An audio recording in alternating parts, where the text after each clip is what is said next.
welcome back, my little nightmares. Me, Queen Nightmare, and oh my. I am going to be reading Erised Effect, and I'm going to go back to the 5th chapter and read the thing I skipped over. And I feel really bad about it, and I want to apologize formally. This is my big sorry, and I hope you guys can forgive me about that. I didn't know you wanted all the nitty-gritty. And you guys want absolutely everything about Hermione and Draco. But I won't be doing the mirror thing unless I do different details about it, because then it just spoils what happens, because who wants a spoiler? You know what I mean? To what happens during their sex. Yes, I said that in the first minute, but I didn't say the F word yet, so I'm starting way back to what Pansy does. That was something she needed to keep to herself. Ugh, Pansy fake moaned as she started to toss and turn suddenly in the bed. Would you look at that? I'm suddenly really uncomfortable. Hermione frowned. This mattress is going to do my back no favors. She raised an eyebrow at Hermione before throwing the covers off of her, standing out of the bed, gave a wink. I think I'll go and sleep on the couch. Utterly bewildered, Hermione watched her friend walk to the bedroom door in her oversized t-shirt. But Malfoy's on the couch. When Pansy threw her a look that would match the devil's, Hermione knew exactly what the witch was up to. Before she could protest, Hermione watched Pansy pad out of the room and heard a small commotion in the living room. Draco's tone was low and threatening. Pansy was persistent and held a defense undertone. Hermione got out of bed, intent on telling them both that she could take the couch instead, when she heard large footsteps padding towards the room, and she froze on the spot. It took her a second for her to realign her senses as a large presence walked through the bedroom door.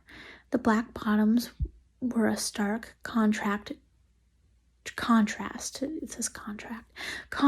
the natural hue of the chest area.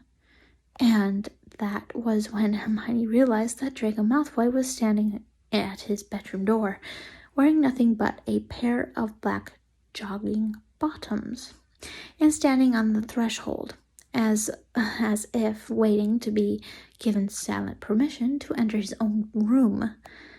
They just stood there looking at each other, taking each other in, Hermione holding her breath as she viewed the expanse of his large chest and shoulders.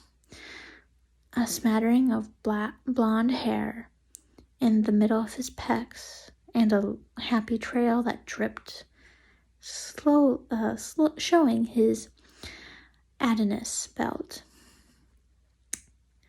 The man was a mountain, and she calmed herself enough to stop herself from reaching for him in order to climb him.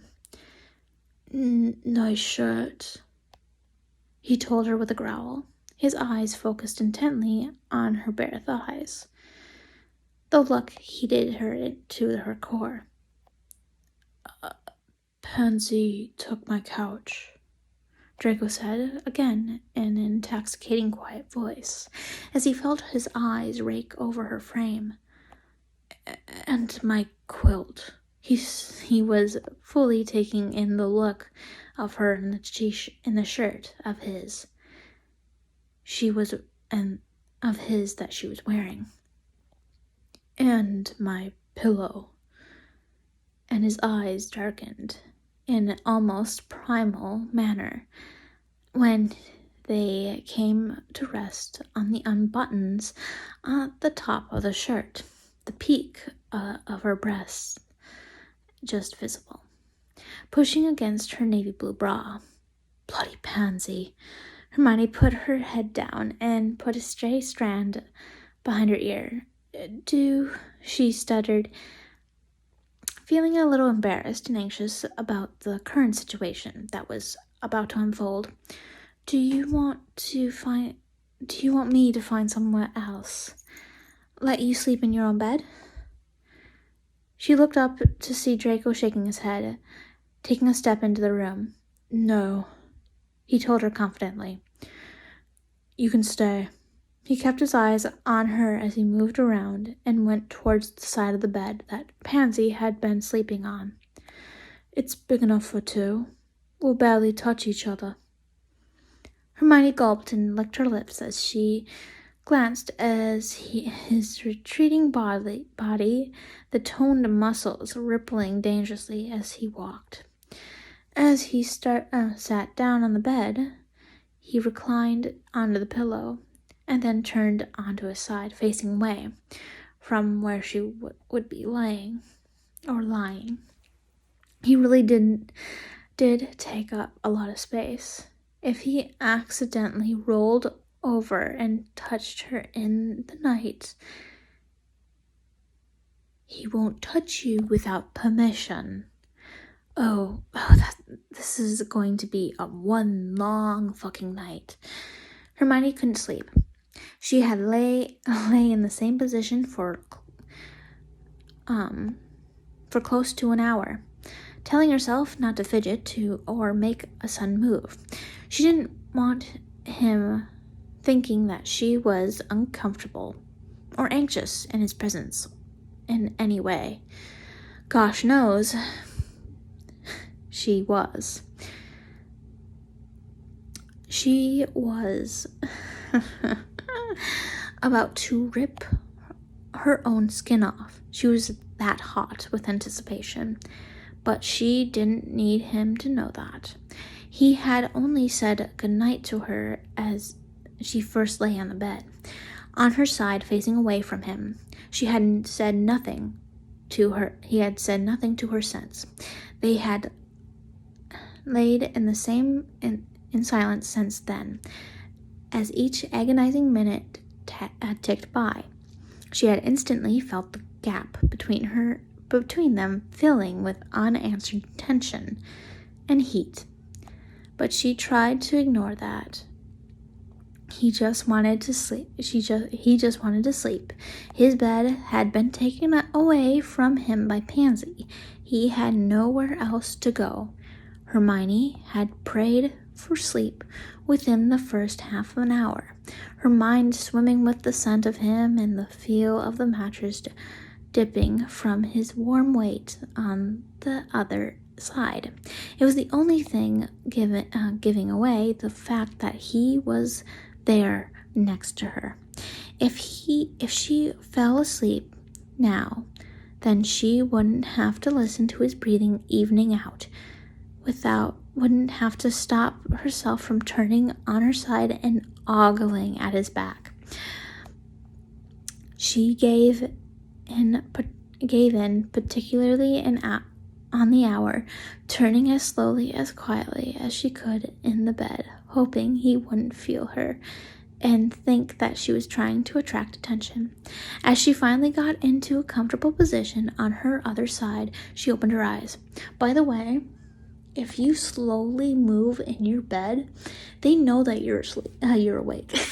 Just a tip, because you don't move slowly in your bed. You do one swift motion, and you just stay there for a couple seconds, and you just pretend you're asleep. And if you have to move again, you just move it. You don't move slowly, because then they know you're awake, and then you're calling attention to yourself. You're doing the opposite, sweetheart. Hold on. There we go. The expanse of his back was a roadmap of muscles, as all intertwining together and tightening as he breathed in and out peacefully. His alabaster skin only set off the defined line down the middle of his back, making her mouth water, and her hand beg to touch out reach out and touch. No, absolutely bloody not. There would be no touching of any kind, no matter how much she wanted to feel how warm his skin would be beneath her fingers. Instead, she welded her eyes shut and tried to let sleep consume her until she felt him move. Her eyes shot open when she felt him shift onto his back, his broad shoulders now just millimeters away from her fingertips. She watched him breathe in deeply. Her fingers twitched at the feel of warmth from his body as he lay close, so close. If she stretched her fingertips out, she could touch. She peered at his facial features. His head was still turned away from her, a taunt expression on his face, like he was dreaming about something that was causing him considerable anguish. By the way, when she said there's gonna be no touching tonight, you are not a psychic, are ya? You don't know this Draco very well. Like he was, expression like he was dreaming about something that was considering him anguish.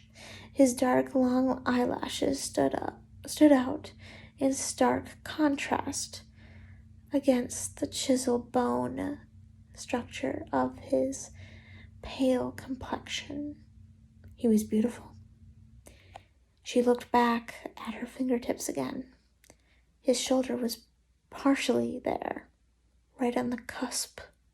She bit her lip as her eyes traveled up from his shoulder to his collarbone and attached to that long neck. His pulse point fluttering beneath his smooth skin. If he's close and you put your mouth on that right place. Pansy put her fingers against the pulse point on her neck as she looked at Hermione. If you use your lips to massage that area, add your tongue to moisten it, and then sink your teeth in at the right moment. Hermione clenched her thighs at the thought. The sounds he'll make for you, Granger, he'll be all yours. Lost in her sordid thoughts, Hermione swallowed and flexed her hand involuntarily, causing her fingers to brush against Draco's shoulder. Whoops. The smallest of motions, barely there, but it was all it took for the heat to pull between her legs, and she paled as she heard Malfoy take a sharp intake of breath. You should be sleeping.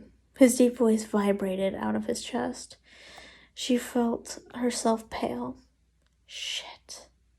What did she do? She'd been caught. She felt like some sort of naughty schoolgirl found out of bed after curfew.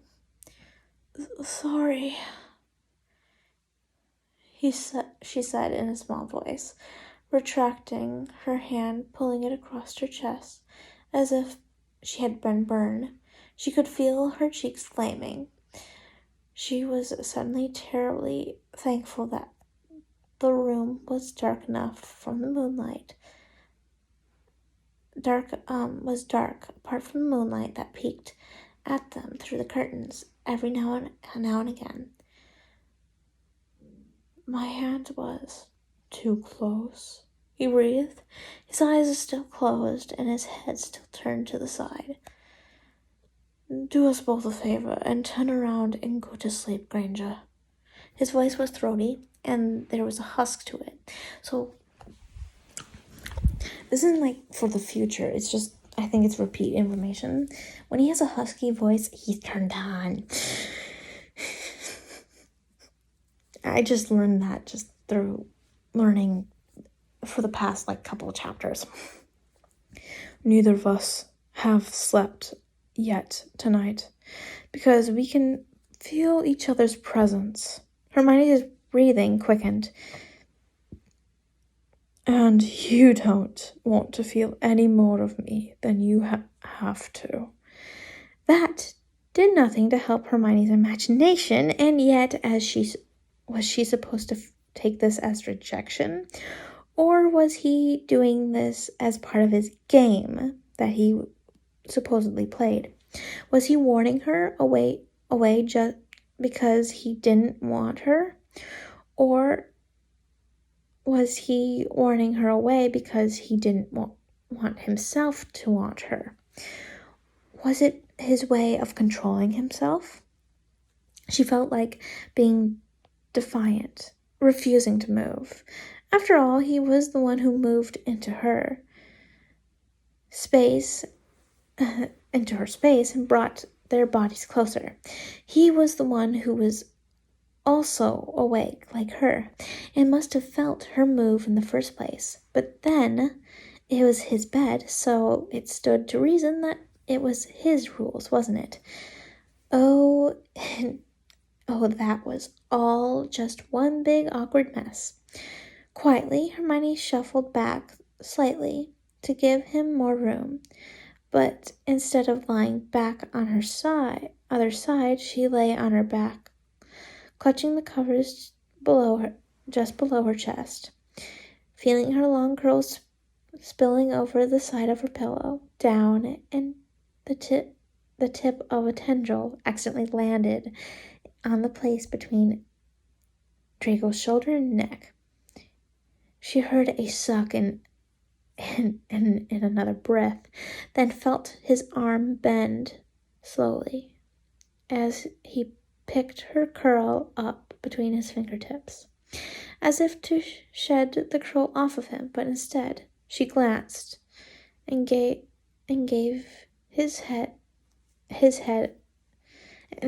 she glanced and saw his head turn, his eyes open, looking at the curl in his fingers. "You have thick hair," Draco said in a quiet voice after a minute or two. Hermione swallowed hard when she saw his bicep flex slightly as she watched him playing with her hair between his fingers. Easy to grab. The heat pooling between her thighs was slowly turning into an inferno. His subliminal messages were driving her to the point of insanity. Easy to grab. The image of him grabbing the back of her head and forcing her forehead roughly against his as he effed her mercilessly,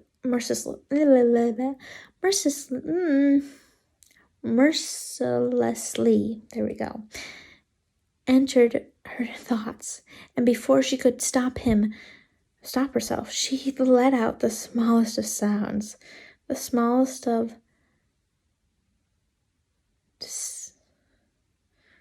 decibel of a moan.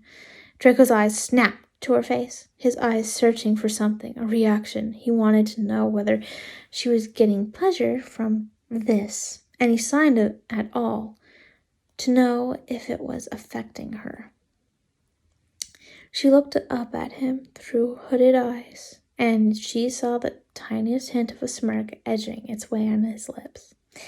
"It doesn't take much once the thought is there, does it?" he growled. "The imagination takes over. Then your senses follow."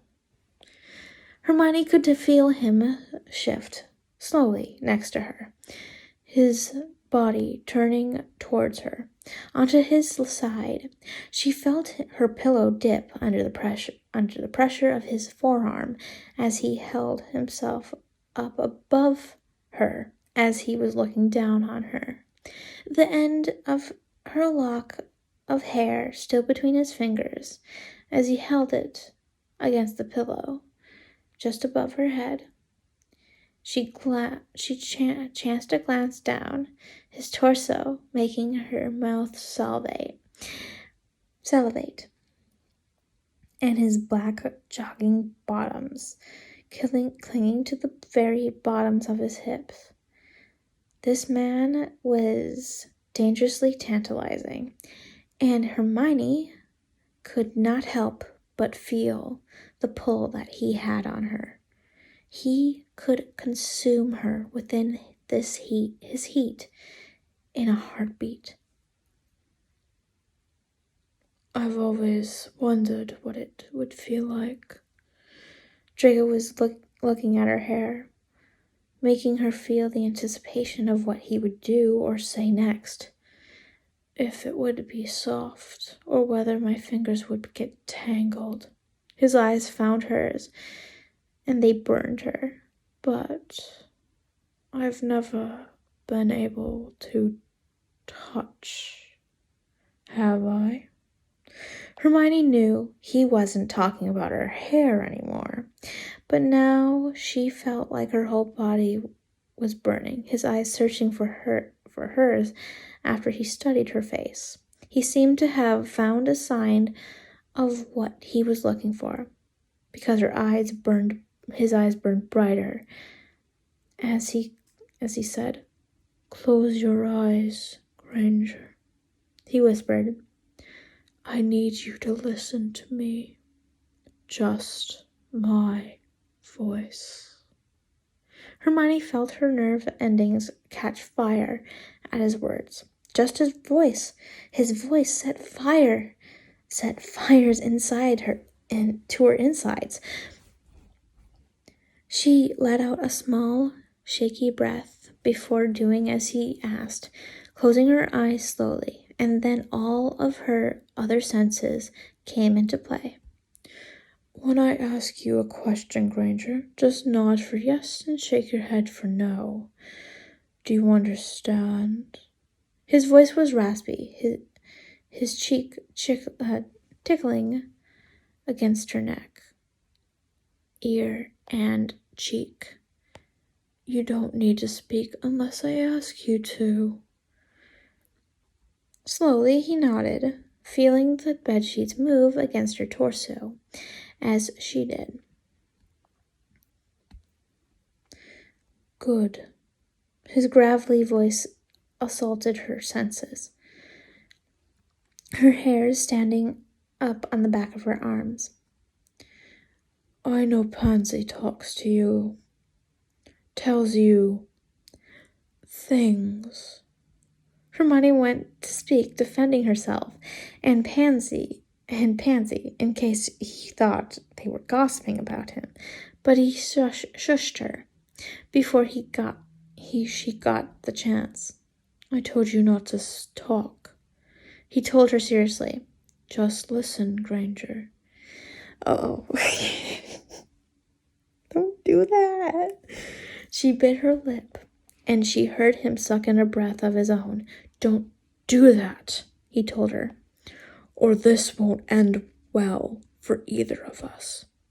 She let her lip free, squeezing her thighs together beneath the quilt. The man hadn't touched her, had barely spoken to her, and he already had her practically gasping for air. It was like sweet torture, being a player within a game that only he could win. Pansy knows me very well, but she doesn't know everything, he whispered, and Hermione pursed her lips together. I still have my secrets. I have lots of secrets, Granger, he told her, close to her ear. Do you want to know one of them? She couldn't help herself. She had to know. The rough sound of his voice was pulling her under, and she nodded slowly, hearing him give off a very quiet but dark chuckle. Granger, I want you to imagine a classroom at Hogwarts. He began, his low voice. Hermione could sense that his fingers were still playing with the strand of hair. It could be any classroom, as long as it has a desk in the front. Think of one now for me. That wasn't part of the story. I'm just thirsty. Because if I do this voice for long, I will have a dry voice. So I ain't gonna risk that. So here we go. Hermione saw Professor Slughorn's potions classroom. The dark and dingy benches look unusually clearer than normal. But the teacher's large wooden desk was right there at the front of the classroom. Now, I want you to imagine yourself sitting at a work desk, one leg crossed over the other.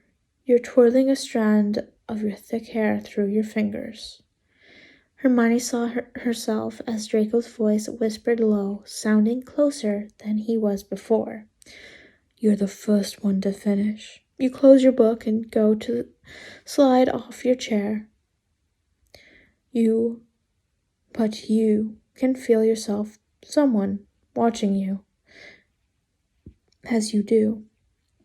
Hermione furrowed her brow. As her mind, she felt her defenses come up slightly. You make your way to the front, passing your work in to the professor. But they're not looking. No one in the class is looking up from their place, apart from him. Hermione drew in a breath. He's looking at you. Granger watching your... He's looking at you. Granger, watching your every move. She wet her lips with her tongue, and she heard his breath quicken slightly. She knew he was watching her lips. Picture him, Granger. Who is he? What does he look like? What does he look at you like he wants to? Does he look at you like he wants to own you? She nodded, eyes still closed, still intoxicatingly surrounded by his scent, his voice, the proximity of his body, which she was dying to feel, but didn't dare move in case he stopped talking to her. She needed him to talk, needed to see where he was taking this. The image of a boy swam into her head. The professor is still at his desk, not even bothering to look up at. Oh, sorry. I didn't even know he was talking, so sorry about that. The professor is still at his desk, not even bothering to look up at you. The other students are still working. They're not interested in you either. Son of a bitch. Sorry. But he left his stool. He left his stool now. He's walking up behind you because he sees you. Hermione could picture it in her head. Picture the boy, his intoxicating eyes. He's right behind you. You can feel his body heat. No one would ever bother to look up if he touched you, Granger. She shouldn't have felt his... She shuddered when she felt his lips suddenly next to her ear. What color are his eyes, Granger? She shuddered. Are they gray? She bit her lip, and he made a noise that made her chest rise and fall, rising and falling to keep her self-control. Slowly she nodded once, making him suck in air as she felt him shift slightly next to her. Granger? He asked, his voice barely audible. Do you want him to touch you? Yes. She wanted his hands all over her, touching her, caressing her in places that would make her scream. She wanted everything. She wanted him to be the one to give it to her. She needed it badly. These games were breaking her slowly. When she finally nodded, he spoke sternly. I need you to tell me. I need you to tell me this, Granger. Verbally, do you want to be touched? She pressed her lips together. She pursed her lips again, squeezing her eyes tight, fisting at the covers at her torso, willing that her voice didn't come out in a needy breath. When she spoke, yes, she couldn't help but buck her hips slightly when she felt the ghost of a touch on her sternum. Feeling her body flush at the slight contact, he was touching her. He had asked to touch her. He's still behind you at the professor's desk, but he makes no move to make you turn around.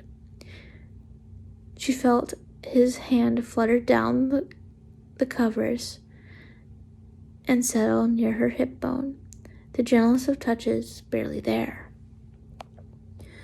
You can feel him, and you hope he wants to touch you. Something subtle that only the two of you will know about. Hermione felt the covers lift from her torso, and the cold air hit as she realized that he had brought the covers back on her, leaving her covered in nothing but his shirt. She heard him breathe deeply and sigh. For love and Zeus, Granger, his voice quaked. Do you have any idea what you look like right now? She felt his hand make his way back down to her hip, giving it the softest of squeezes that sets her pulse racing. He touches you right here. He squeezes her hip again, and she shuffled beneath his touch slightly. But what he really wants to do is turn you around to face him, put you on top of the desk, open your thighs wide, and stand between them in front of the class, making you give in to the control. His hand moved slowly from her hip, and she had to draw in a breath when she felt it settle gently on the top of her thigh. Would you like that? She could tell he was as affected as he was also affected as she by the sound of his voice. But she fisted her hands in frustration and needed. Would you like your legs spread wide with him stood between them? Hermione bit her lip, flustered with the anticipation as to where he was going with this, and turned on by the fact that he was losing his control. She nodded, and he chuckled. Tell me. Yes, she squeaked. Keep biting that lip and I'll bite it for you. He suddenly told her seriously and took his hand away. She almost moaned in dismay. Stop it, Granger. She did as she was told, just needing to feel his feather-light touch upon her skin again. Where his hand returned, he ran it slowly to the middle of her raised thigh, before slowly parting them with his fingers, and then cupped the inside of her left thigh, opening her up, exposing her. The breathy moan Draco made in her ear had her toes curl. Her hands went down to the mattress to grip the sheets beneath her. He stood, looking at you from between your parted thighs. He rolls your hips to bring them closer to the edge of the desk. This action opens your thighs even further to him. He nestles between them, bringing you closer to him as he grabs your thigh under your skirt. The hand holding her thigh made some circles before moving downwards slightly, reaching. No one is looking, Granger. The room is full of people, but the only person who can see you is him. Draco's breath wisped against her ear and her jaw. Even with her eyes closed, she could tell his lips were temptingly close to hers. He wants to touch you in the most private of places. He wants to see if he can make you moan for him. His hand grazed the very inside of her thigh. She jumped and made a small mewing sound. She needed to feel him there, needed his fingers there. Did you want him to touch you there, Granger? Make you moan? He whispered, and she felt his stubble graze her jaw, and it made her quake. Yes, she told him, a little more loudly than she should have. He chuckled under against her jaw, the vibration spreading through her body and making her top half things poke out. He wants to grab a fistful of your hair and bring your head closer to his. Look at your face while he's touching you. He's always had a thing for your hair. His voice was quiet, like he was trying to keep control of himself. Can he grab your hair, Hermione? She didn't hesitate. She nodded once, and then felt the fingers that had been playing with the strand of hair snake their way behind the nape of her neck, leaving her skin tingling at the contact. She felt him fist her hair at the back of her head and heard a guttural moan escape his throat as his fingers wound into her tresses. He's always wanted to do that. She wanted to tell him that it felt good. She wanted to tell him to keep going, but she stayed quiet. The moment could break at any time, and she needed this. She needed the magic of this moment. It was setting her soul on fire, and he hadn't even touched her properly. You can even see nothing but his eyes. They're blown... You can see nothing but his eyes. They're blown wide with the idea of being able to touch you. To see you open like that. Fuck, Granger. He'd give anything to get on his knees and make you scream for him. He was losing his grip on his emotions. Hermione could tell. His fingers on her thigh were shifting ever closer to her center until they came to the seam of her knickers.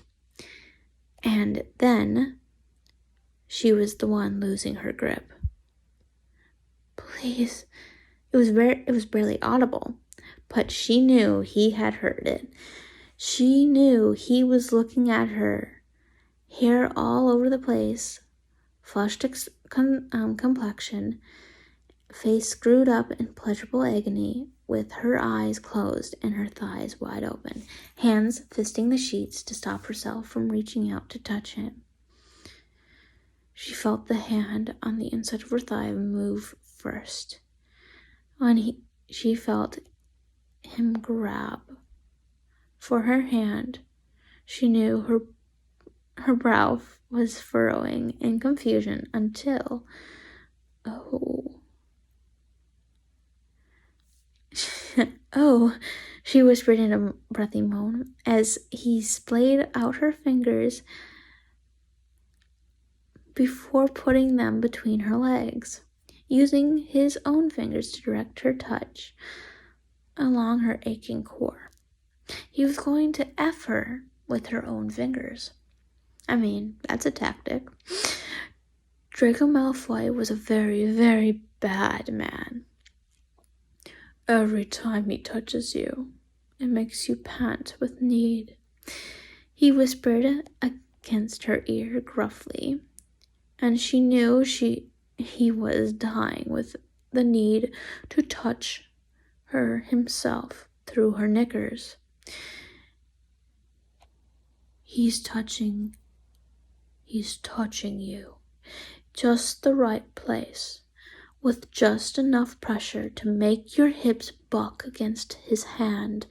Hermione felt his fingers press against hers down harder for him, and she did indeed buck against his hand as he made her fingers find her C-word, C-L, not C-U, C-L, through the fabric of her undies. She let out a small groan, and she felt his lips right next to her earlobe, wishing he would put his lips on it. Fuck, Granger, he moaned quietly, forgetting himself for a moment. You're burning. She let out another small groan as it escaped the back of her throat. He wants you to finish on the desk for him. He wants you to moan his name in the middle of the class full of students. The sensation of the husky voice against her ear, the stubble on his chin that had her nearly convulsing as his hand gripped her hair tighter. He picked up the movements of their fingers, making her brush against her thing every time. He's always wanted to do this. He's always wanted you to do this for him. She bit back a moan on her lips as multiple sensations hit her at once. At his words. Will you do it, Granger? He whispered low. Will you finish for him? She bit her lip automatically. The game changed. He gripped her hair hard behind her head, and the movement of their fingers became frenzied. He had hit her thing hard with his fingers repeatedly, and she felt his lips brushing against her own. He was watching her bottom lip. He wanted to taste it. Oh gosh, she panted, and threw her head back into his hand, exposing her neck. I told you not to bite your lip, Granger. It makes me want to. She felt his lips flutter against the pulse point on her neck as she moaned weakly. You have no idea what it does. His voice was rough and passionate. Please, she groaned lowly. She groaned low again. Oh, I almost kicked off my bottle. Low again, his hips bucking against their fingers furiously. That's it. Do it, Granger. Finish for him. His voice suddenly sounded feral.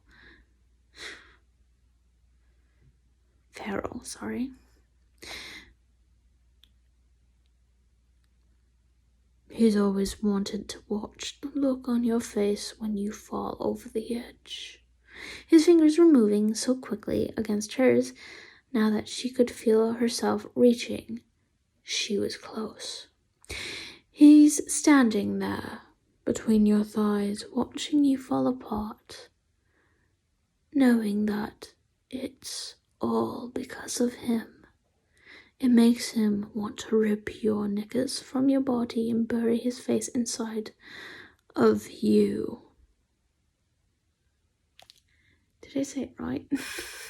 Why am I talking British? Because I'm reminded that this was a British show and it's now just turned into P-Hub. From your body and bury himself inside of you, really making you scream. As he said the words, Hermione felt Draco shift his body so his body was pressed up against her side, and fuck, Hermione stuttered. At the impending finishing she was reaching, as her hips rocked against their joined hands with the balls that was now intentionally pressed against her thigh. Oh, I'm close. Please. Her fingers dug into the mattress. Please? Draco asked roughly in her ear, and put his full length up against her. Who are you talking to? Who's going to make you finish? He asked in a low tone. What's his name? His middle finger caused her own to press down hard right on her top part. And she groaned, imagining it was his again inside her. His member. Fuck. Even feeling it pressed along the side of her thigh had her panicked. It felt fucking huge. She'd struggled to take his girth. She knew, but she still wanted it sliding inside of her, stretching her to the point of pain. Tell me, Hermione, he said again, his fingers twisting in her hair, making her groan again. Who were you thinking of? Who's doing this to you? She felt him smile against her ears. Who's between your spread legs? She choked him on a moan, and she felt his chin graze her neck, his nose nuzzling slightly, and his lips so close to her sensitive skin. Draco Malfoy, she breathed out, and the noise that escaped him was a primal. His fingers regained a torturous pace that had Hermione bucking her hips furiously, and she started to feel the telltale sign of impending finishing.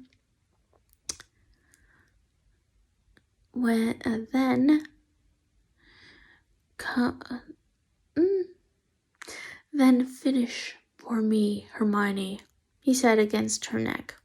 I want you to ride on our fingers, and think of that boy in the classroom, the one that was always looking, even when you were paying no attention to him. Hermione felt something snap inside of her. As his words, she felt an explosion between her legs. Her body spasmed. He's wanted to make you finish for so long, Hermione. And then, when she felt his breath against her sensitive flesh, his teeth nipped on her neck, and she was effing gone. She was fucking gone. That's it. Shit. Oh, Draco, gosh. She groaned. and bitter lip as her body started to convulse as she rolled the finishing that her hands had brought her to.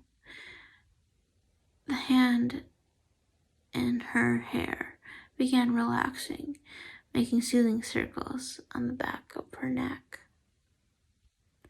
You really are quiet when you finish, good girl. He breathed in her ear, goose pimples erupting all over her body.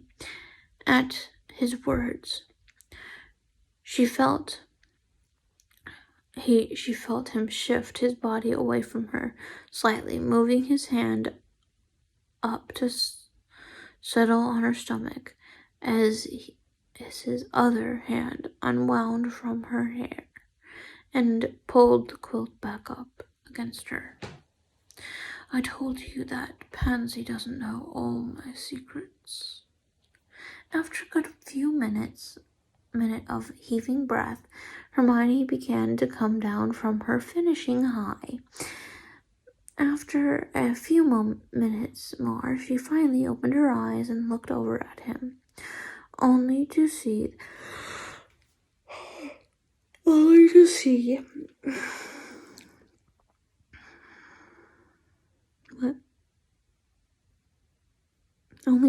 that his were already closed and his breathing seemed to be evening out by the second. His hand was still lay on her stomach, and his head was still nestled near her hair at the edge of the pillow. It occurred to her in that moment that as she looked at him that she wasn't sure who needed those touches more to be able to sleep, her or him.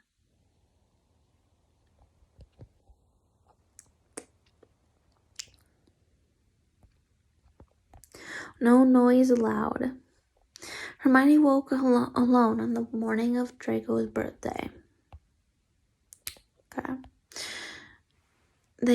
This provoked a mixture of feelings to stir inside of her: embarrassment, guilt, and regret. Being just a few, they festered within her as she dressed, feeling that Malfoy had obviously deeply regretted last night, enough to not want to wake her up with him this morning. Maybe there was something he didn't like, or maybe he had decided that he just couldn't go there with her. Was he trying to not mess up their strange friendship? Had he thought that he couldn't possibly try and have sex with her due to her petite size?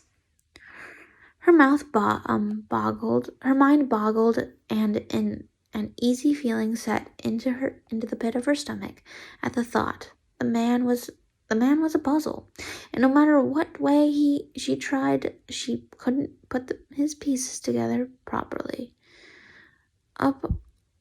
Upon entering the kitchen, she found her friends sitting around reading the Saturday's morning newspaper, or making themselves breakfast using Draco's kitchen casually as if they lived there themselves. Where's Malfoy? Hermione pretended to ask casually. All 4 pairs of eyes turned to pin her with devilish stares and big, knowing smirks. He's gone for a morning jog, Pansy told her as she poured milk into her teacup. He likes to jog or releases the tension. Harry smirked and put his head down. Hermione felt herself blush so furiously that she could have sworn she was turning a different color.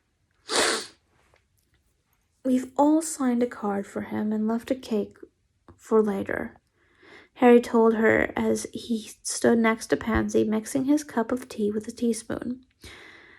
Well, we'll leave it for him to open when he gets back. Not that he'll appreciate it, he finished with a huff. I've actually brought him a card and a present, she told Harry, and everyone looked at her again with a smirk. It's nothing much, it's a Kendall mint cakes, she said defensively. I know you like spearmint sweets. If I remember rightly, he's not the only one who likes spearmint. Harry gave her a knowing look, and Pansy looked at him gleefully. Those two were the worst meddling partners to ever turn up since Fred and George Weasley. Theo sighed woefully from the table. I'm absolutely devastated that I didn't hear the screaming last night, Granger, he told her from over the bowl of cornflakes. Thought he would have at least been able to get one yelp out of you. Blaze hit him around the back of the head, and Hermione didn't know where to put her face. So they all must have known about the room swap. Bloody Pansy. If it makes a difference, Granger, Blaze told her as he sipped his coffee. He's got it bad. Oh, absolutely, Theo confirmed. Never seen him so controlled. Surprised he hasn't spontaneously combusted by now. If I'm honest, Pansy gave her a look. I told you so, she sing-songed. Hermione bit her lip. Her heart lifted a little, but still Draco wasn't there to give her the added confidence she needed to attest to the fact that her friends were correct. They were right.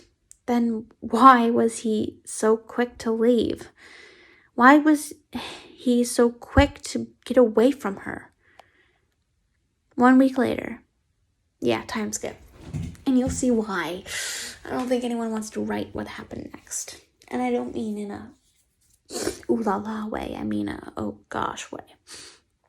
Your turn, Pansy announced excitedly. Harry shook his head and turned pale. Hermione knew he had been dreading this day.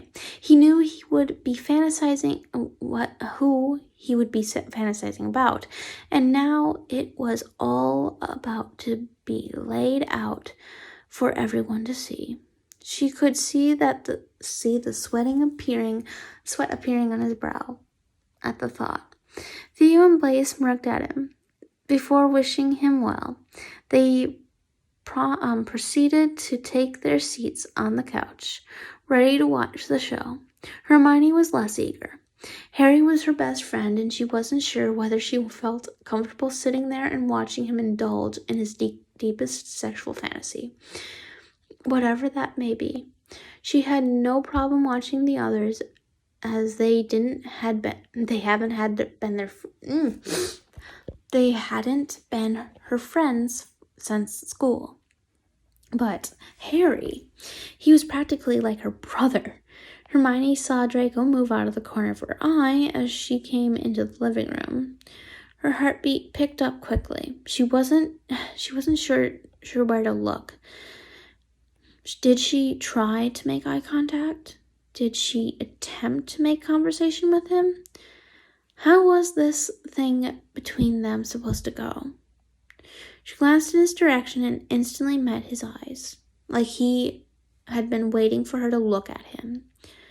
He nodded a hello at her, hands in his pants pockets, looking so innocent and sheepish that her mouth went dry.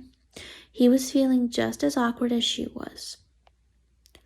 It must have taken him a battle against his willpower and send that card 3 days ago. So we're going a little bit back. 3 days ago. Hermione, this has come for you, Pansy announced from the front door as Hermione opened the window blinds to the front of the morning to let the morning sunshine into the shop. She heard Pansy patting towards her, and then she looked around and she saw her holding a small card with her name scribbled in the middle of the brown envelope. Pansy's eyes were twinkling with delight. Open it, she said enthusiastically, knowing exactly who it was from. Hermione bit her lip with anticipation before taking the card and opening the envelope. The smell of the parchment filled her senses as soon as she started to pull out the card. The parchment paper was thick and expensive looking. Expensive looking. Oh, I love parchment, by the way. I like parchment like that too. Like they used in Harry Potter. I like that smell. Don't ask me how I know how it smells. I'm weird. So anyways, let's keep on going.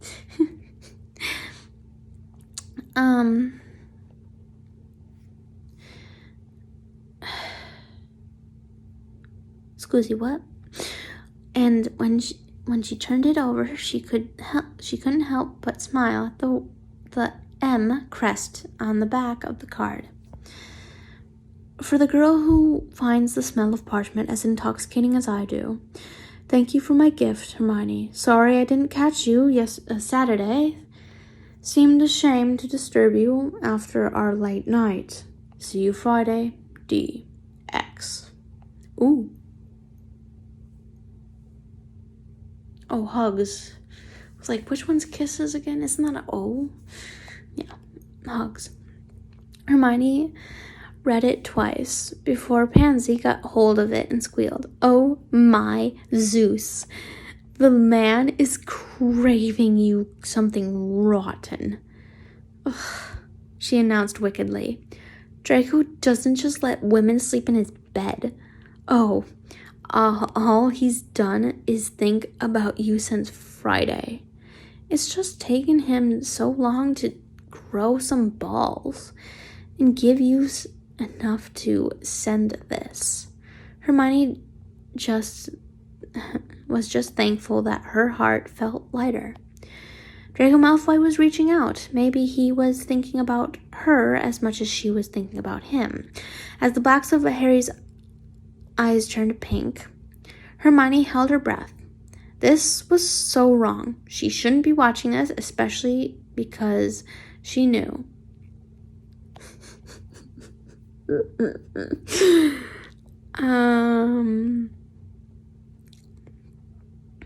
Shit, Theo said in a shocked voice, peering into the mirror Pansy was holding. Pansy, is that you on all fours? Oh, jeez. Yeah, you know I'm not reading this, right? Not the mirror bits, because they don't matter. It's just, if you want your fix, here you go. Jeez Louise, man. Hermione's hand went over her own mouth, and as Pansy let out a deep breath, a red hue covering her cheeks, as Hermione had never seen before. Pansy couldn't tear her eyes away from the mirror as the Gryffindor common room swam into view. And I'm not going to read that part. Because, yeah. No. You guys were like, don't read those parts, please. Hermione's eyes widened at the sight. And even she couldn't help but be affected what she was seeing. Harry Potter liked it rough. Who knew? She spotted movement from across the room and looked to see Draco shifting, but keeping his eyes on her for her reaction. He really did seem to enjoy the flushed complexion that covered her face whenever they watched these fantasies. His eyes barely ever gave him away, but recently Hermione felt like some sort of wall has been broken down. Oh gosh, I'm not reading. I almost got suckered into reading that. Oh gosh.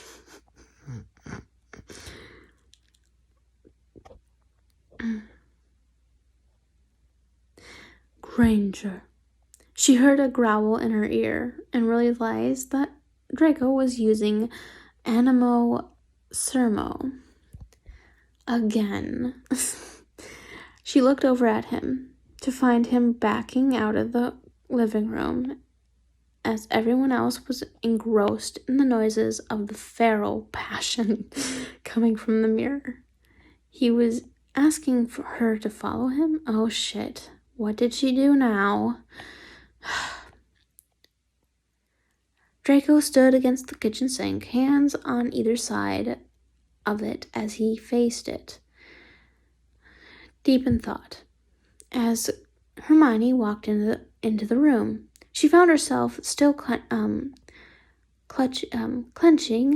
slightly from the sultry noises that were still coming out of the living room.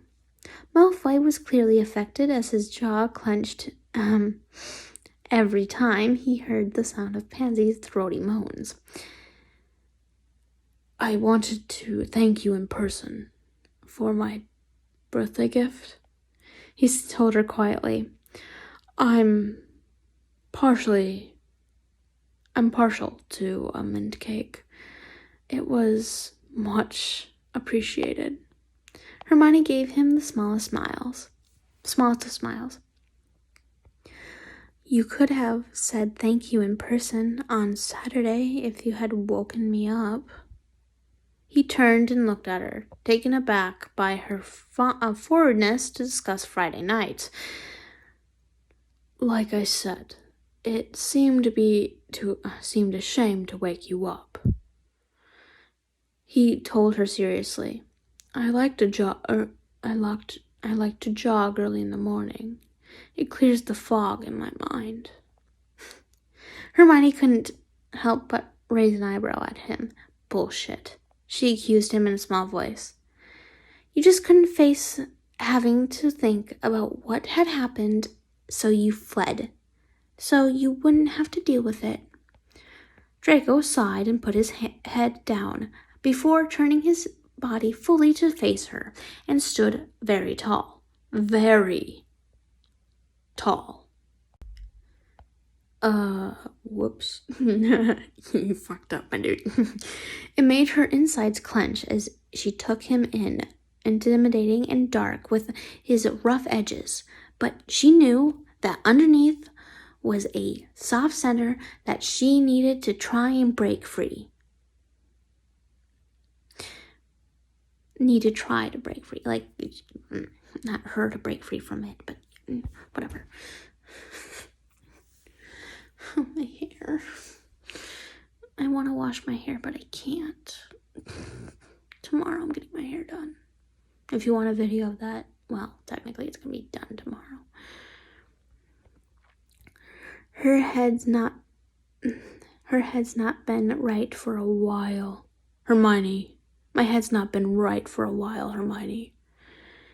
He told her with a fixed look in his eyes. I woke up on Saturday morning after...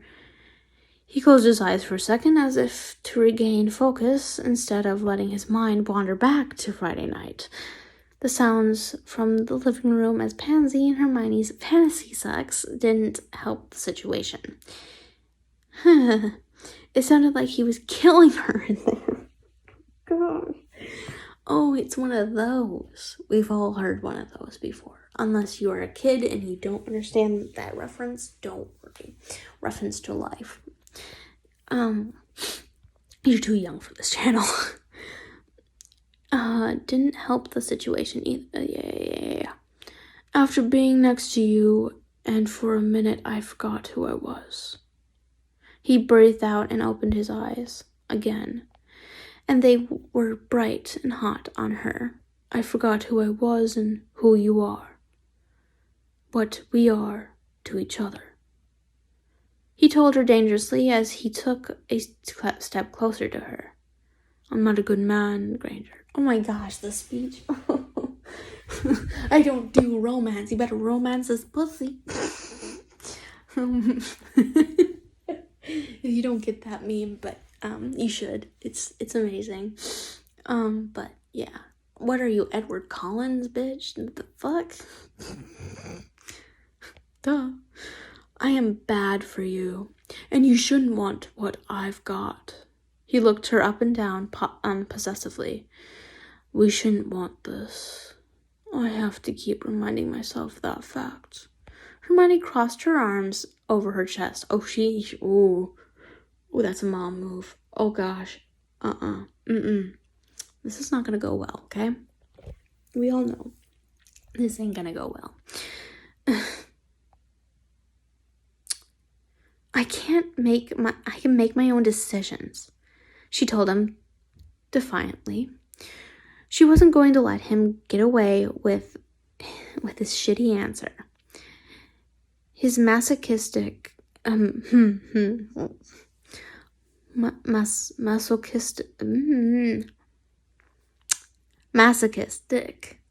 masochistic self-punishment was not going to wash with her. Whatever he thought he was and whatever he thought he wasn't, he had no right to tell her that she couldn't want him. She wanted him because she knew she shouldn't. And that was part of the attraction. Just as he must have felt the same about her. She wanted him to see that regardless of what he said. She wouldn't let him control all of this. He wouldn't control her free will. "Why don't you like your birthday, Draco?" she asked him before she could stop it spilling from her mouth.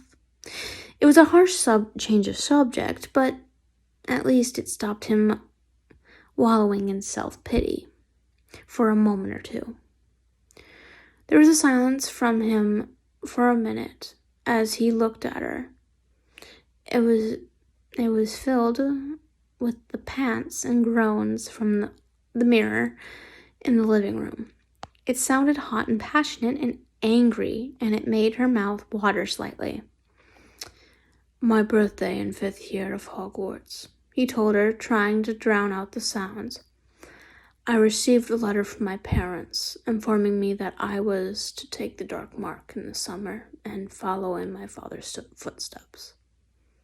His voice was bitter and resentful. "I've never enjoyed my birthday since, Granger. Never wanted to." Her heart sank. For him. She had no idea.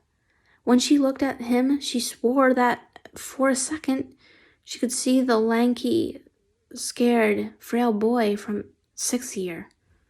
The boy who turned his back in pain and remorse on pain and remorse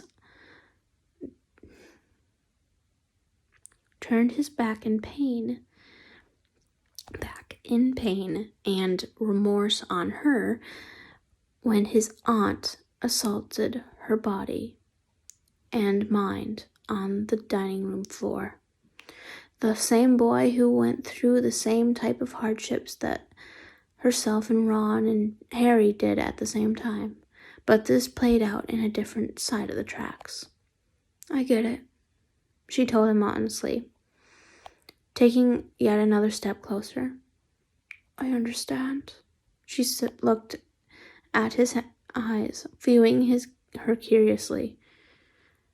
"But it doesn't mean you need to build walls up around yourself forever," she said, quietly biting her lip. "You are not your mistake. You're not your past." He was looking at her lip. He felt the mood in the room change. Suddenly, as his eyes fixated in the spot where her teeth pinched the pink flesh. Did I make you finish last week, or did you, Granger?" "Oh, jeez. Oh my word. Is this like... What was it? Like, I didn't kill the person, the gun killed the person. Is this what this is? This is what it feels like." He asked her in a low tone as he took another slow step closer.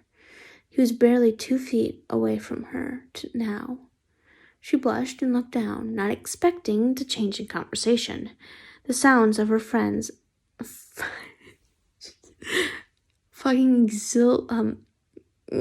enthusiastically was all she could hear in her ear as heat pooled in her belly, and she knew by the look on his face that they were instantly back in dangerous territory. She began, feeling like she was stuttering, and she knew him smirking at the reaction. He was getting what he was getting from her. It was me, but with you, she said in a weak voice. She watched him nod. His eyes flitted down to her thigh for a second, exposed by the summer skirt she was wearing that went with the Bordeaux top. Bordeaux. Isn't that like a popular brand or something? I don't know what a Bordeaux is. Is that a brand or a type of top? I wouldn't know. That exposed your shoulders and collarbone. I think you'd like the chance to have an... I think you'd like the chance to have an finishing without the use of your fingers, he mused, his eyes closed in on her neck and throat. To be able to get off knowing it's not your own touch that's got you there. Hermione swallowed, and she watched him bite back a moan as he viewed the muscles of her neck clench as he spoke. I don't know why I just gulped. I think it was just the amount of moisture in my mouth. I'm thirsty. Gotta keep hydrated. I don't want to see any thirsty boy or girls down in the comments. So, drink.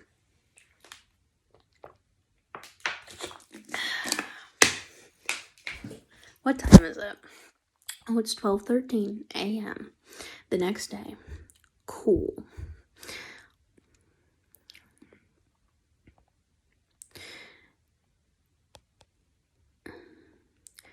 I think you like the idea of screaming for someone when it's them who are going to make you finish.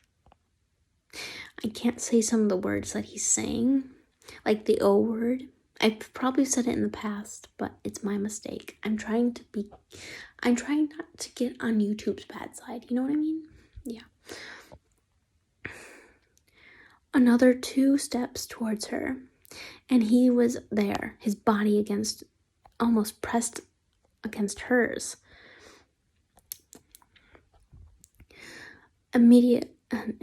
Intimately, she had to crane her neck to keep looking at his face, but couldn't stop her eyes from exploring his chest, the muscles that she knew lay beneath his shirt.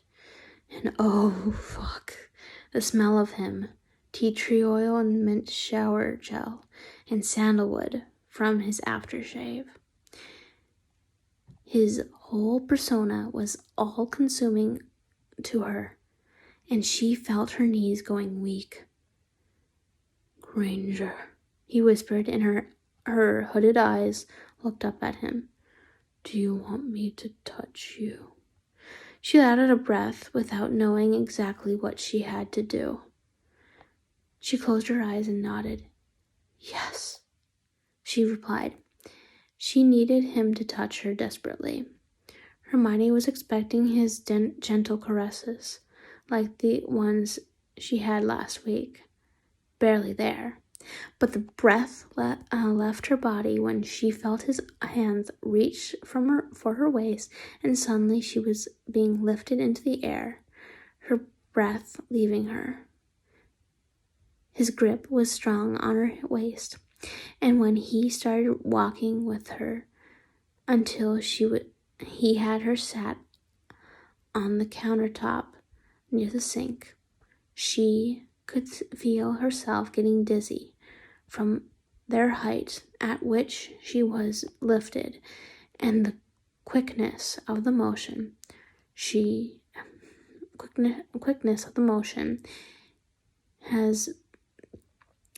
His hands were still at her waist.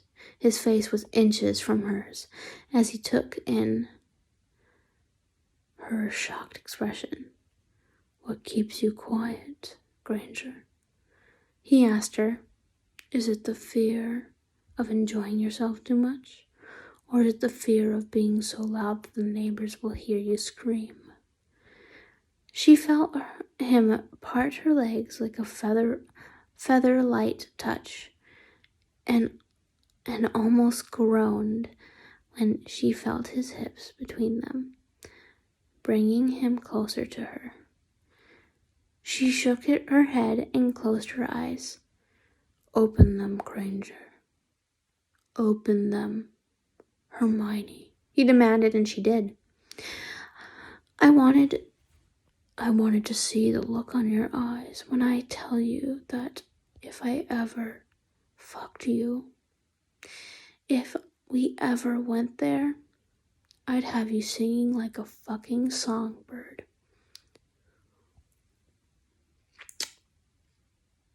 Well then, ain't gonna lie, that's fucking weird. Then again, I don't know anything about songbirds.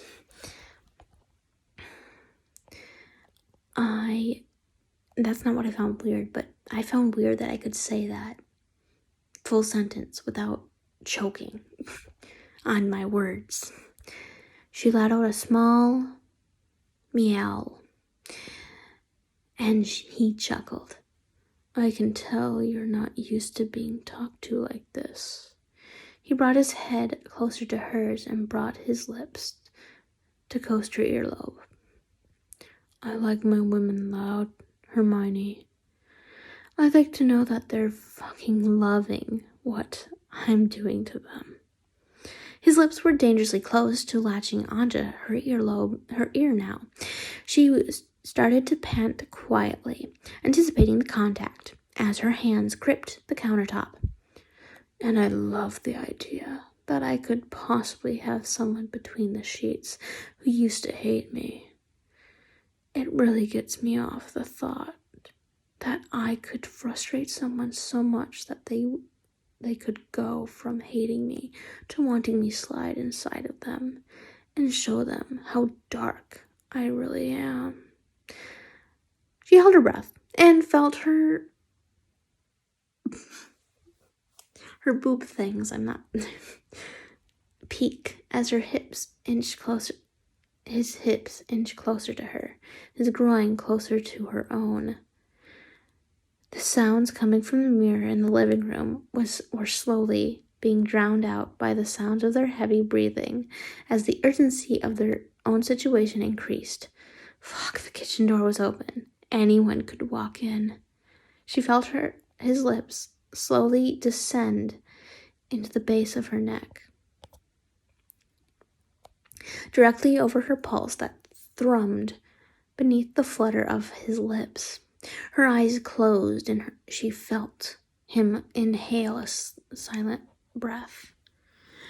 She was tired of craving him while not being able to have him touch her or touch him. "But no, you've never hated me, Granger. Not really." He smirked against her throat. "What is it that's frustrating you the most about me?" He asked her quietly. "That I'm keeping you on the edge of everything? Or that when I throw you off of it, you know you'll be addicted to it, to me? You won't make up your...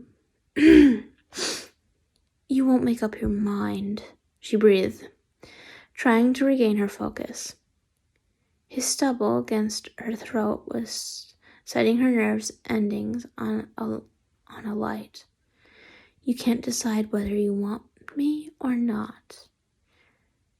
You run hot and cold. What is it you're looking for from me?" He spoke against her skin. "What is it you think I have to offer you?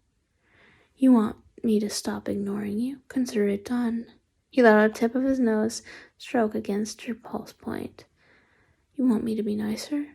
I can only fucking try." Draco's lips traced the outline of her pulse, hovering over it. "You want me to fuck this whole thing out of us?" Oh, believe me, I will in time, but only if you tell me what you want. Her breath hitched, her head falling back as his tongue swept out, stealing a small taste of her skin.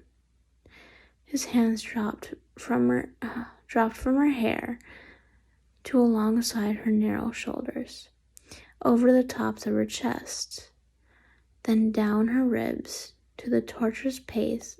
At a torturous pace, Draco's thumbs brushed against the sides of her full breasts through her top as he went. Hermione felt her skin setting fire everywhere he touched. Her body trembled against his involuntarily as his hands grasped her waist. His nose gliding up the long column of her neck back to her pulse point. Hermione felt his restraint snap as he licked lightly and sucked and kissed her there gently, sending her mind spiraling and her core aching. Finally, another touch. Oh, shit, she gasped. But he stayed there, only there. Hermione knew that if he kissed her mouth, then there would be no going back. Tell me, Granger, he growled against her throat. Tell me what you want. Keep doing that, she whispered, her voice saturated in desire, as she gripped the edge of the kitchen top painfully to stop herself from grabbing his head to pull him closer. I need it, she meowed quietly. Draco grinned against her, nipping her jaw. I need this more than you do, believe me. His fingers trailed down to the hem of her skirt, toying with the edges. But the question right now is, how fucking badly do you need this? His hand slipped under her skirt, skimming down against her knickers, but never quite touching. Oh, that's right. I'm sorry.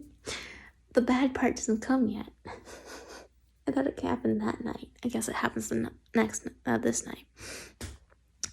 And his hand slipped under her skirt, skimming down against her knickers, but never quite touching. Hermione bit back a groan, and she flushed when she knew he could feel how wet she was through her thin, silky material. Is this because of me?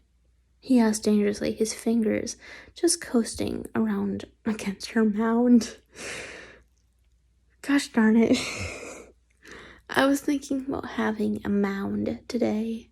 You know, like Almond Joys and Mound Joys. I want to have a mound, but now I don't want to have a mound. After that, no. Someone asked me if I want a mound, I'm going to think about this. She knew if she arched into his touch, that his fingers would press against her CL. If I say CU, he's already touching that. CL, it's the top part of it. The thought made her even wetter. He managed to rasp out something between a moan and a growl. The things you say, the things you do, but you don't. To reiterate her point, she bucked and felt the tips of his fingers right there. She needed them. Fuck. Draco sucked in a breath, and she felt his lips pinch against the skin beneath her ear.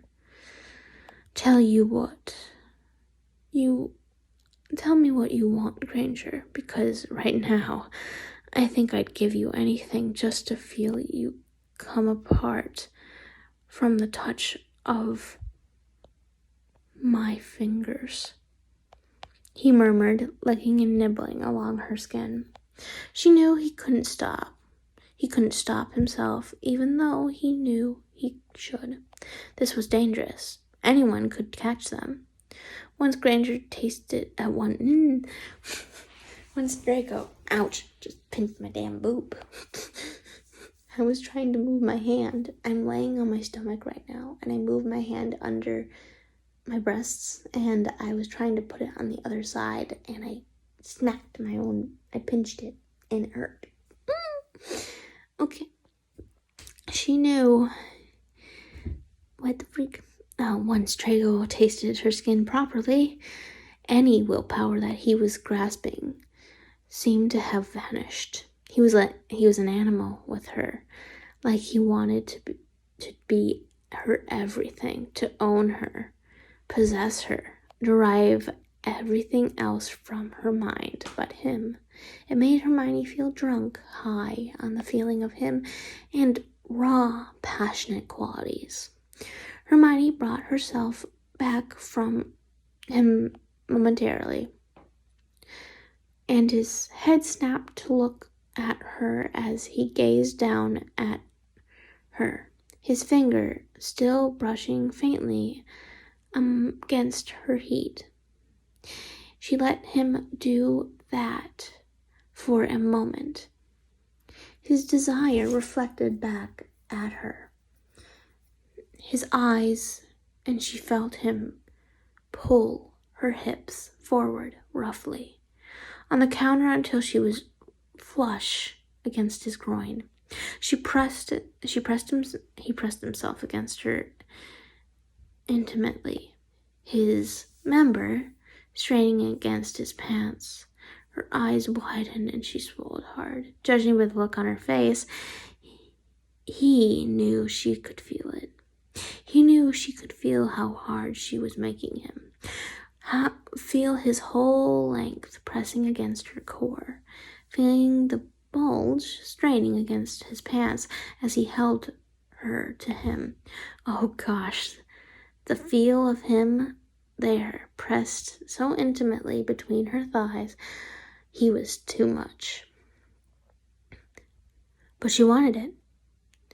Did she realize how easy would it be to shove her knickers to the side right now?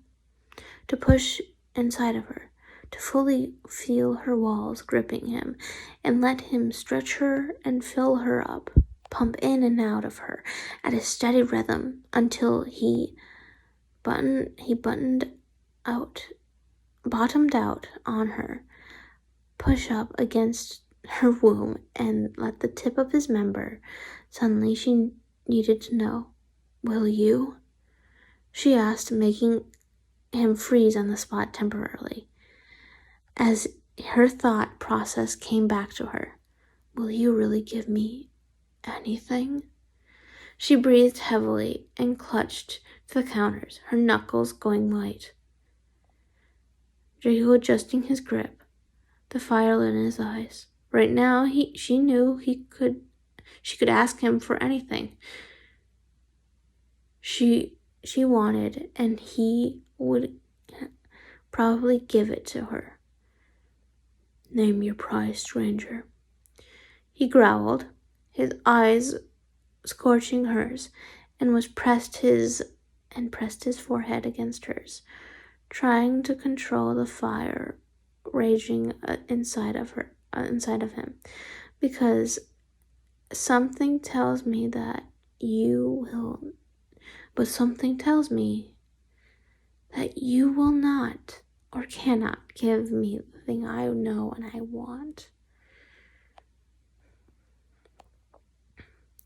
Being brave and deciding to take things into her own hands, she leaned in. Her mouth was breath away from his, from catching his bottom lip with her teeth and tugging on it. Oh, how she wanted to tug on it. She slowly brought her hands up from the kitchen top and ran her fingers up, skirting his torso to his chest without actually touching him. Draco was breathing harshly against her lips, trying to regain control of himself. I can't have anything less from you than this, she said quietly, pausing her hands as her eyes looked into his. She realized that they were both poised directly over his heart. She shifted her gaze and kept her eyes. Hold on. Where'd it go? I saw a damn moth and I hate moths. Like, how the fuck did I get in here? I mean, I can, but... Sorry, I'm getting hot. It's not because of this story, it's just... I turned off the air conditioning because it was on high and I didn't want to turn it down, so I just turned it off. So... Ooh. I think it's good.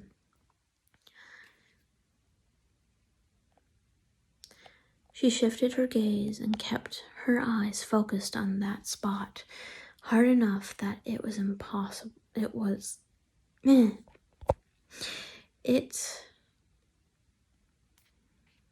was almost impossible to mistake her meaning for either of them. So let me know if you'll ever be ready to put yourself on the line, Draco. Draco stood against her, still breathing harshly, but watching her fingers ghosting along his shirt, right on top of his heart. She knew full well that he knew the implications of what she meant.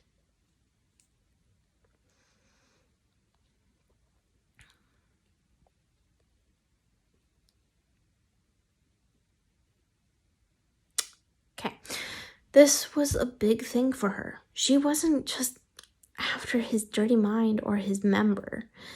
She didn't mess around with men, then treat it like it was nothing. If he wanted her like she wanted him like she knew he did, then she had to let him know that this was it. There wouldn't be anything else but for her while they did this, whatever it was. Granger, he said in a threatening tone, his lips inching towards hers, again slightly.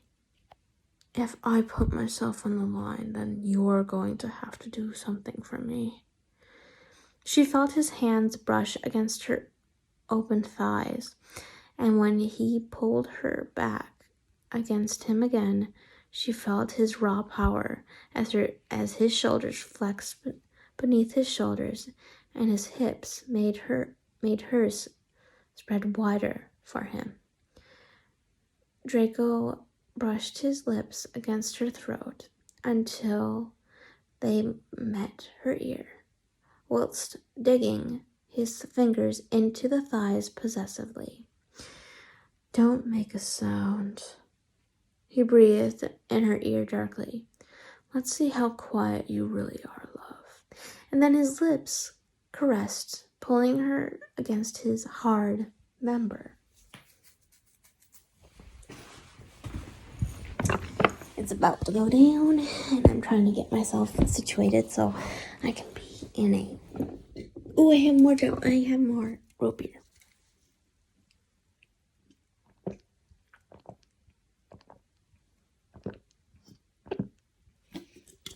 Yeah. Sorry. I had a root beer bite last time, and I cried. If you haven't yet, go check out the Snary story.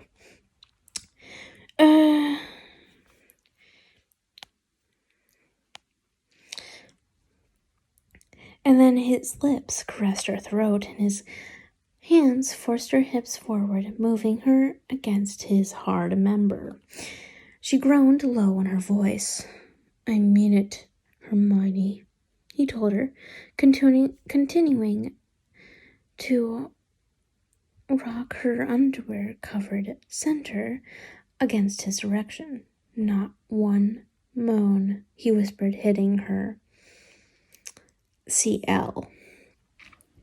Not one groan. He breathed against her ear, gripping her thighs tighter. Not one fucking word, or everyone is going to hear you coming for me. Son of a bitch, I said it. It can be one word. Right here on my kitchen top.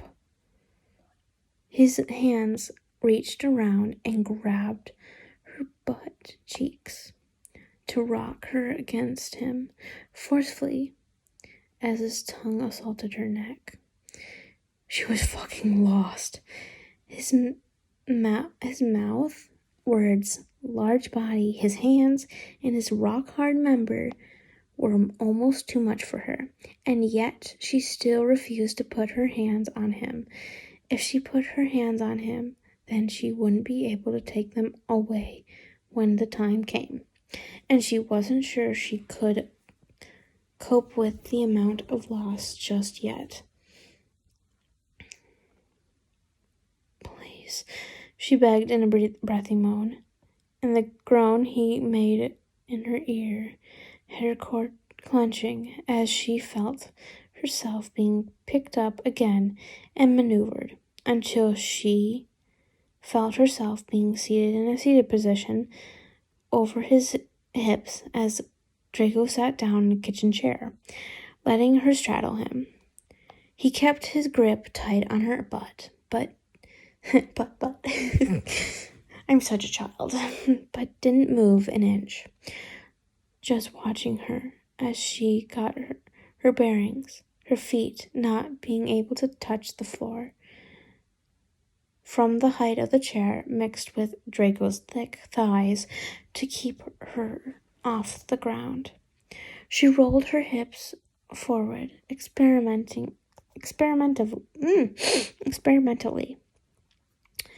needing to feel some friction and slide herself along his arching member.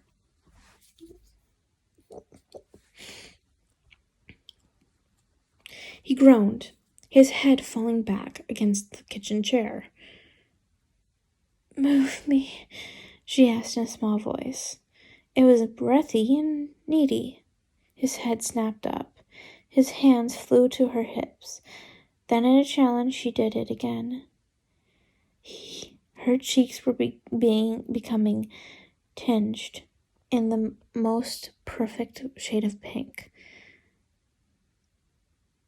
and her lips were parted, pupils were dilated. She didn't know how much more pressure she could take.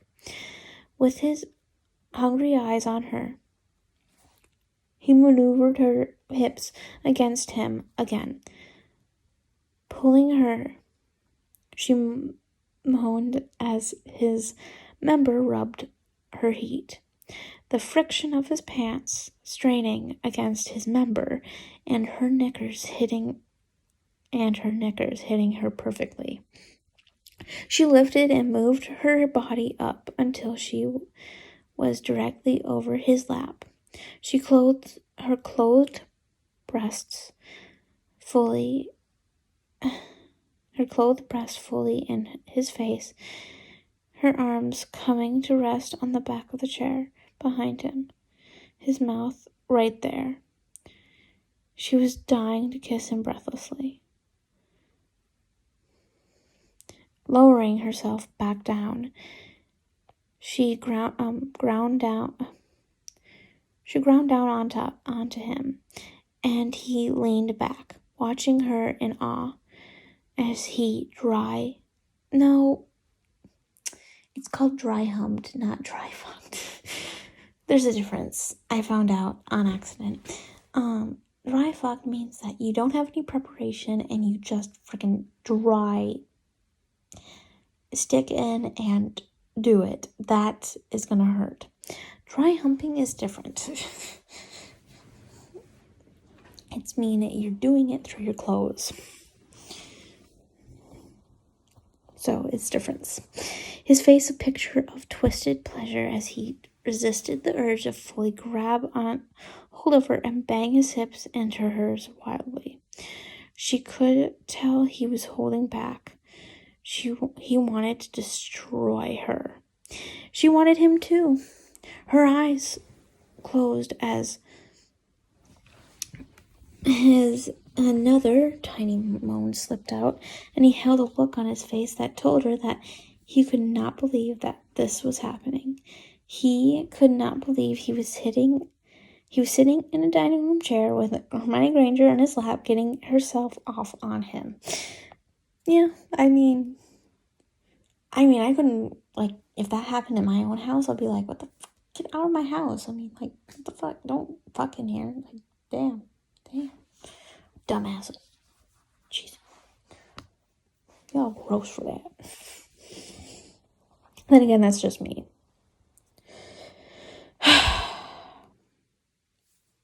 The expression he wore was the sexiest fucking thing she had ever seen in her life, and knowing that she was the cause of it made it even better. It felt insanely good, and neither of them dared to shut their eyes, afraid to miss even 1 second of it, of each other. But she couldn't. Sorry. But she couldn't help it. The feelings were too intense. Does that feel good? He asked her hoarsely, his voice low and desperate, and his hands on her hips brought her against his member harder, faster than before. His intentional purpose seemed to be that he wanted her to finish hard all over his lap. She whimpered. Open your eyes and tell me, Granger, do you like grinding against my hard member? Do you like getting yourself off on me? His eyes shone with untamed desire as he thrust his hips up against her, making her eyes roll. Are you going to finish quietly for me? Her eyes opened. Her pretty hazel, now nearly all black. Yes, she panted, and with a soft gasp, she couldn't take it anymore, and quickened her pace against his groin, hitting the spot that she needed. She clutched.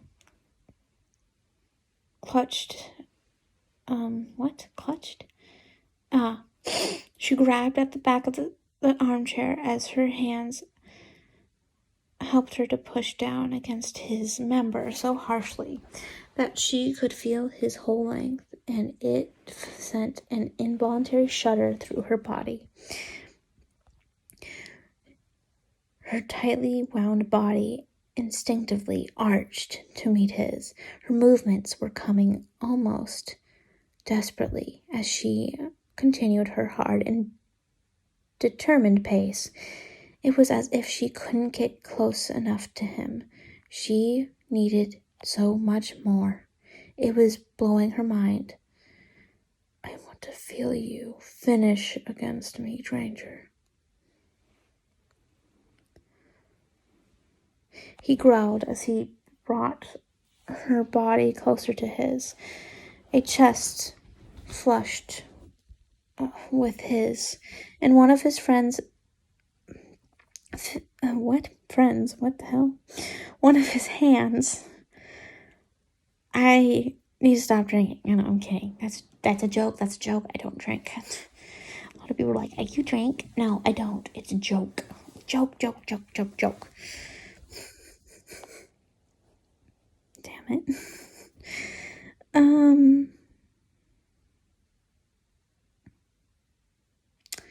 Fisted her back, making her... Oh, yeah. Okay. Raoul brought her body closer to his, chest flushed with his. One of his hands fisted her hair at the back, making her hold in a silent moan. I want you to think about taking my member all the way inside of you. Solid. Okay. He told her gruffly, bringing her forehead to his as he practically banged her hips together. Oh gosh, she breathed out, and he used the hand in her hair to bring her face even closer to his, their noses connecting and their lips a breath away from each other's. Keep quiet, love, he told her in a warning tone. I know Pansy's told you about me, told you things about my size. And you know what, Granger?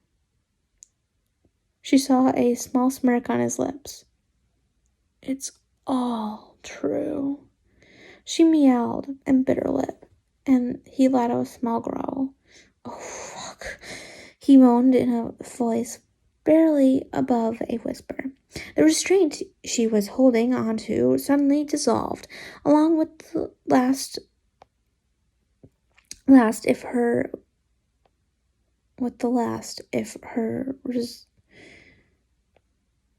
resolve. I think it's of, not if.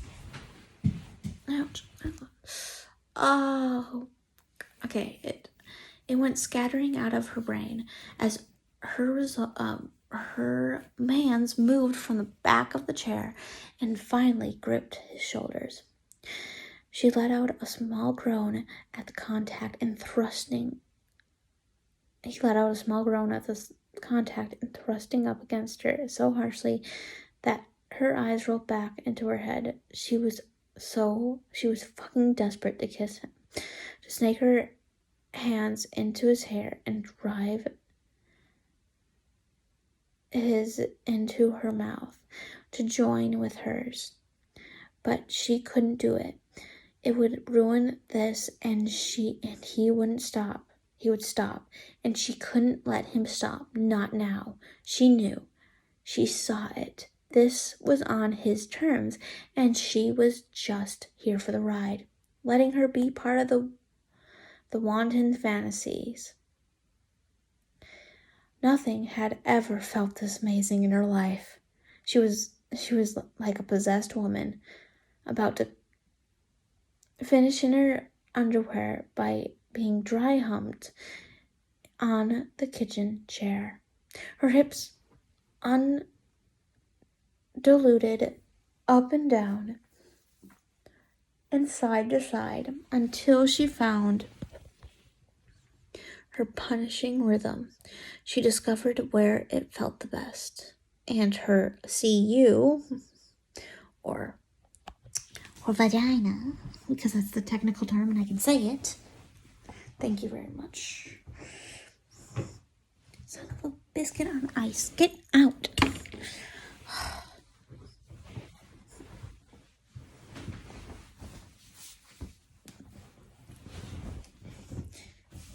Sorry.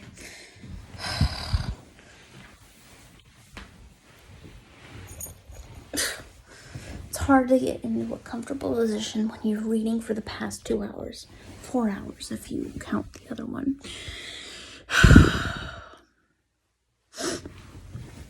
Okay, I finally found a position. That was good.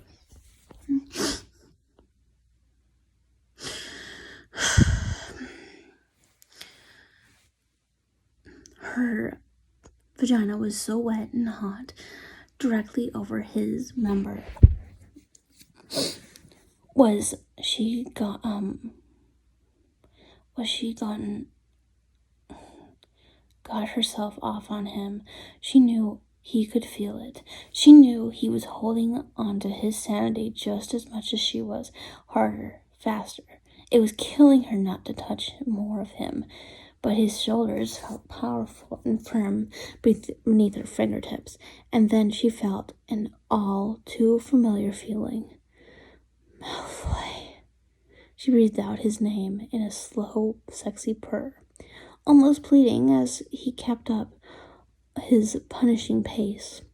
Her body was building up as she clutched his shoulders, digging her nails into his flesh. She needed the release, but only her fingers usually.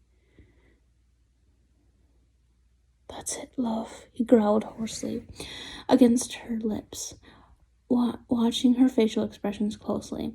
You're so fucking good at that, he whispered.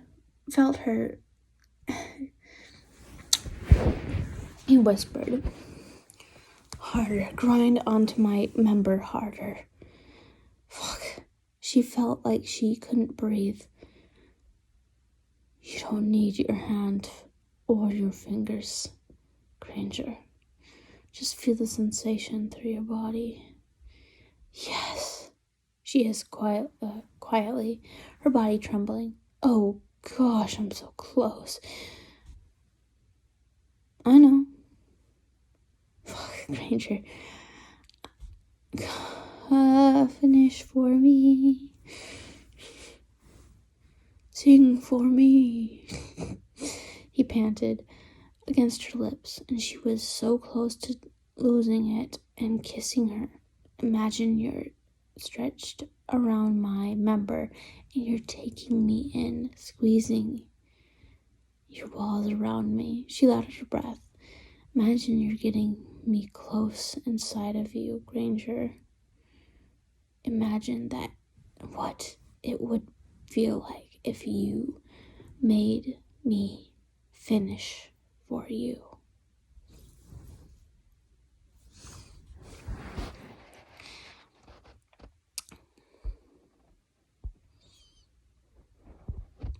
She meowed against him, not breaking her rhythm.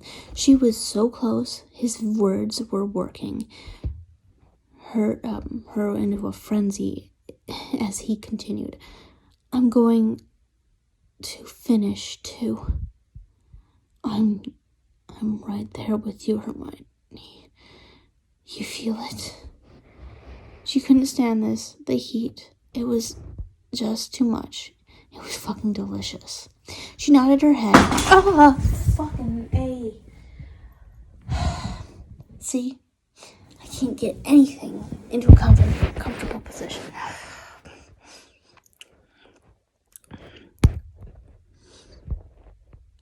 She couldn't stand this. The heat was too much. It was fucking delicious. Yeah. She nodded her head, her teeth biting into her lip so hard she was surprised she wasn't drawing blood. He let out a small groan escaping his lips as he watched her and brought his hip. Oh, son of a biscuit on ice.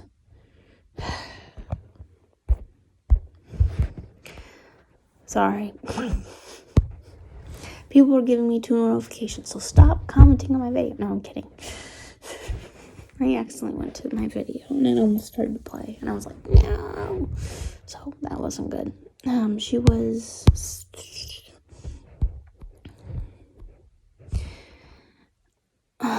as he watched her and brought his hips widely against his own, against the chair to creak slightly. You make me so fucking hard, Granger. Yes, like that. He started to slam herself down onto his lap. Her breathing labored. So good. Always thought you'd like it hard. Shit. Fuck. He wasn't even talking in sentences anymore. She had him making incoherent sentences. She knew he was lost. She felt herself starting to convulse and brought her hips against him, roughly hitting the spot she needed, and Draco seemed to release. because he instinctively brought her throat to his lips and bit down on the place between her neck and collarbone, which made her spasm and erupt seeing stars. As she fell over the edge without the help of her own fingers for the very first time. "Oh, Draco," she gritted out. And then she threw her head back in a silent scream, her eyes clenching tight as she finished. She shuddered against him and let out a breath. She had been dying to keep the scream she had wanted to make out inside of her. Oh, for fear that everyone would hear her. Her forehead dropped back to his as she continued to ride out the last of her finishing, her skin glowing with sweat as it pressed against him, trying to steady their ragged breathing. Her eyes flicked open, and then when she found him right there, then widened.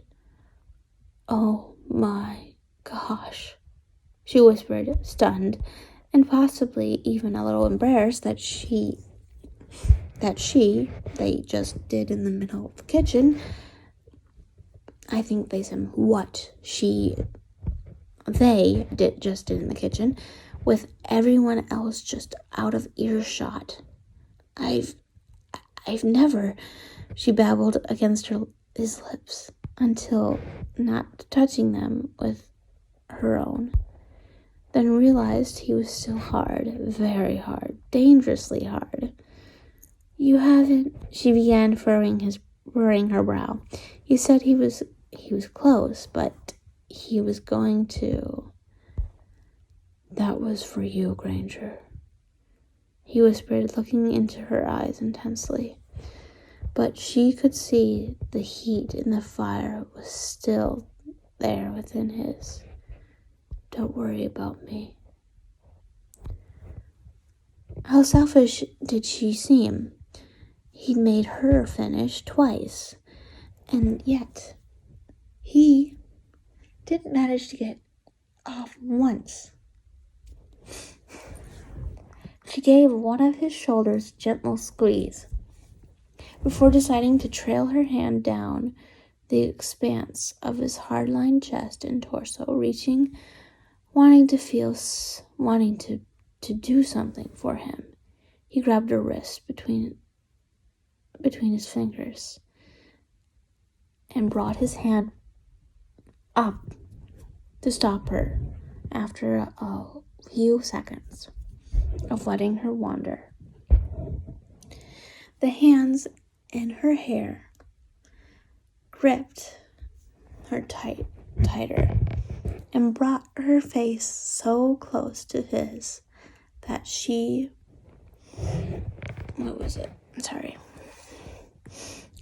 close to hers. Ooh.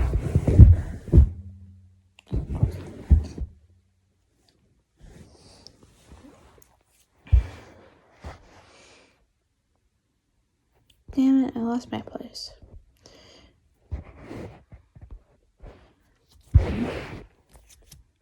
So close to his that she could see the thin lines on his lips as she held on tightly to the last of his self-restraint. "Unless you want to be bent over my kitchen table, fucked until you're literally begging me to stop," he told her warningly, his voice husky. "I would take heed and stop what I tell you." She gulped, and her eyes widened. And she knew, without a doubt, that he would be right. He would ruin her if he got his hands back on her now. "I need self-control when I fuck you, Hermione." Goosebumps smattered her skin as her name on his lips. And with you, I barely have any. I'm not a gentleman when I'm not in control. His eyes were closed as he spoke, and he looked pained. Hermione took a breath. I have not asked you to be gentle, Draco. His eyes snapped open. She found herself being lifted off his thighs and set on her feet on the floor in front of him. Draco stood from his chair and loomed over her, making her feel too small and the unmistakable outline of his still hard member through his pants had her mouth going dry as she saw it panting in his trousers down his thigh. It occurred to her then, even as she had ground down against him and got a much pleasure from the feel of him, that she hadn't been grinding against the whole thing. Draco Malfoy was going to split her cervix in half. Remember what I said about the power of words, Hermione. He was leaning down to look into her eyes. His presence was dark and dangerous. In that moment, she felt that like she couldn't breathe. You couldn't handle me out of control. And he told her, barely above a whisper, not yet. And then his hand reached out and touched a curl in her hair. He wrapped it around his finger in the gentlest of touches. Poor little Hermione, he said, as he bit the inside of his cheek, and she heard himself whimper at his words. She heard herself whimper at his words. She doesn't know what she's gotten into. She doesn't know what she got herself into. Hermione barely had time to register the thoughts before Draco backed away as the sound of footsteps approached the kitchen door, and Hermione turned to see very flushed Pansy, a grinning Theo standing at the doorway. Potter's a rough little fucker, Theo announced gleefully. Poor Pansy here had to watch herself getting thrown around the room at least 3 times before he made her beg to suck his hair. Pansy put her palm over Theo's mouth. For the love of gosh, do not finish that sentence. She looked at Hermione and frowned slightly, taking in her flushed appearance and her post-finishing look. The witch knew straight away, and she looked over at Draco to find looking down at a glass of whiskey, not meeting her eyes, and she smiled. Her smile became uncontrollable. Looks like I wasn't the only one getting thrown around the room tonight. Draco and Hermione shot her a look, and Theo snorted through her hand, causing her to blanch and pull it away in disgust. Should have heard the moans coming from this kitchen not 10 minutes ago, Theo announced jovially as he smirked at Draco. Me and Blaze were bloody parched and starving, but I didn't want to come into the kitchen. Glad I didn't. Draco gave him a glare that signified death, or I would have ended up with dinner and a show, he quipped, making Pansy roll her eyes. Hermione put her head down and played with the wood of the table at the side of her, and Draco stalked out of the room. Pansy gave her a wide, knowing smile. I think we both have things to tell each other. It turned out that Hermione Granger wasn't so quiet after all. Hermione woke alone on the morning of Draco's birthday, was provoked a mixture of feelings to stir inside of her. Embarrassment, guilt, and regret. Oh, wait, is this, like... Yeah, this is like a read. Oh.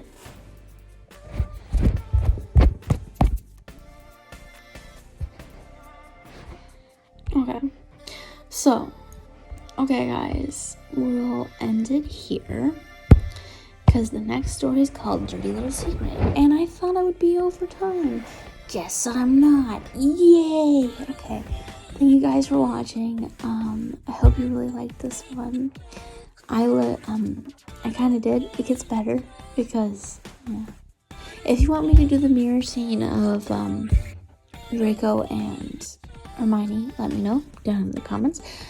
Give it a big thumbs up and comment down below which part was your favorite, or which comment I said was your favorite. I don't know.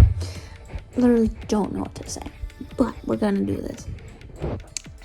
Thank you guys for watching, and put on push notifications if you are already subscribed, or if you're not subscribed, subscribe please. And put on push notifications so you're notified every time I post. I love you guys so much. Be happy, be healthy, always be loving. Bye bye.